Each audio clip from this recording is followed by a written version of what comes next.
ये अभी हम लोग जो डिस्कस करने जा रहे हैं वो मेन वर्ब को ही डिवाइड करेंगे दो पार्ट में। वो दो पार्ट कौन सा होगा? फर्स्ट पार्ट होगा वो फाइनाइट वर्ब और दूसरा होगा नॉन फाइनाइट वर्ब। ठीक है, तो सबसे पहले हम लोग फाइनाइट वर्ब को देख लेते हैं। Verb advance, verb advance, verb advance की बात कर रहे हैं तो हम लोग सबसे पहले और वर्ब को डिवाइड करते हैं वो फर्स्ट मेन वर्ब की चर्चा करेंगे। और मेन वर्ब की जब हम चर्चा करते हैं ये दो पार्ट में डिवाइड होता है। फर्स्ट नंबर फाइनाइट वर्ब और सेकेंड जो होते हैं वो नॉन फाइनाइट वर्ब। नॉन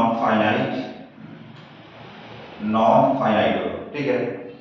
अब इसी नॉन फाइनाइट को कुछ टीचरों या कुछ बुक में भी चर्चा कर दिया गया है। इसी को वर्ब एडवांस कहिए या एडवांस्ड वर्ब कहिए। Advanced verb, non finite verb को ही हम लोग एडवांस वर्ब के रूप में जानते हैं। इसी का बहुत लोगों ने इसका एक अलग नाम क्या रख दिया गया है, इसी को इन्फिनेटिव वर्ब भी कह दिया गया है, इसी को जेरंड कह दिया गया है। यानी इसी को हम अब जब पार्ट में डिवाइड करते हैं तो इसका तीन पार्ट निकल के आता है। वो तीन पार्ट, एक इन्फिनेटिव होता है, दूसरा जेरंड होता है और थर्ड वन पार्टिसिपल होता है। ठीक है, अभी हम लोग सबसे पहले फाइनाइट वर्ब को देख लेते हैं। ये फाइनाइट वर्ब क्या होता है और नॉन फाइनाइट क्या होता है। फाइनाइट वर्ब इसका मीनिंग होता है इट चेंजेस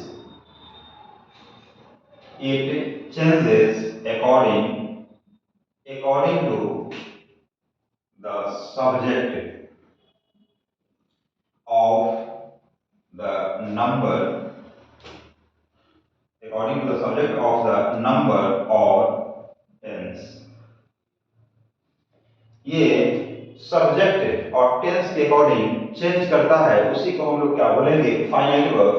और ये ठीक इसके ऑपोजिट होता है, ये चेंज नॉट होता है। इसका मतलब क्या कहेंगे हम?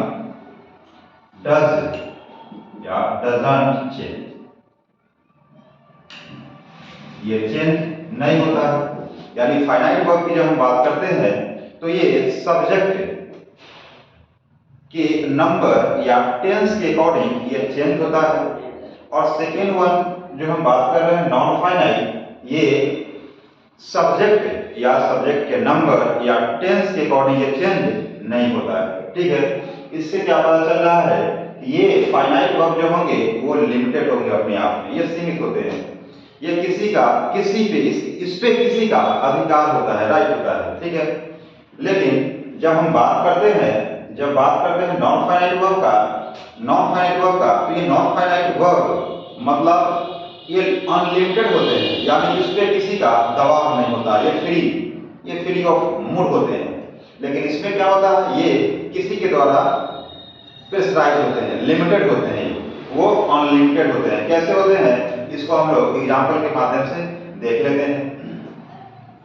फाइनाइट वर्ब, एक हम सबसे पहले फाइनाइट वर्ब की चर्चा करते हैं तो इसका एग्जाम्पल देखेंगे। आप क्या देख रहे हैं? जैसे अगर हम बात करें आई वॉन्ट अ पेन, बहुत अच्छी। ही wants a pen। आगे हम चर्चा करते हैं राम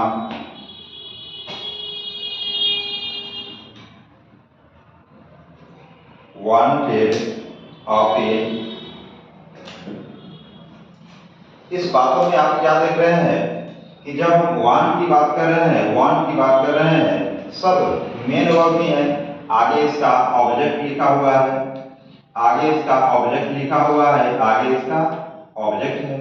ये सब्जेक्ट और आगे सब्जेक्ट है और आने वाला बीच में ये आपका मेन वर्ब है, तो आप क्या देख रहे हैं कि जब हम सब्जेक्ट को सिंगुलर माने, जब सब्जेक्ट को सिंगुलर माने तो आने वाला वर्ब भी यहाँ पे ये प्लूरल हो गया। सब्जेक्ट के अकॉर्डिंग यहाँ पे वांट आ गया।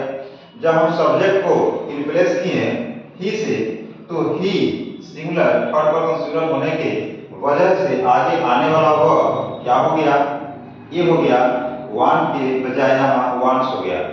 यहाँ फिर Ram third person singular number है और इसको जब हम पास्ट टेंस बनाने की कोशिश किए तो यहाँ पे अब आने वाला वर्ब V2 हो गया, यहाँ पे V5 है, V1 है।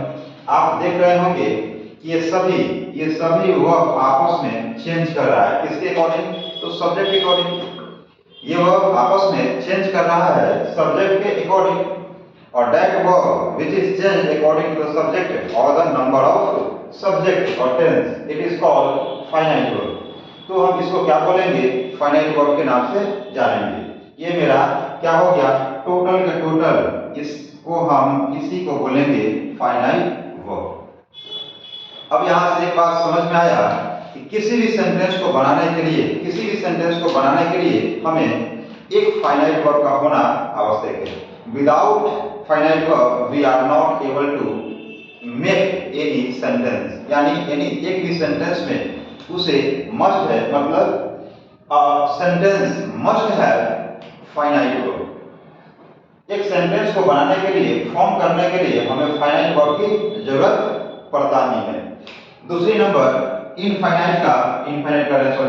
नॉन फाइनाइट वर्ब का बात अगर करते हैं, इसी सेंटेंस को आगे हम बढ़ाते हैं, I want to go there, फिर इसमें ही wants to go there, फिर आगे रवि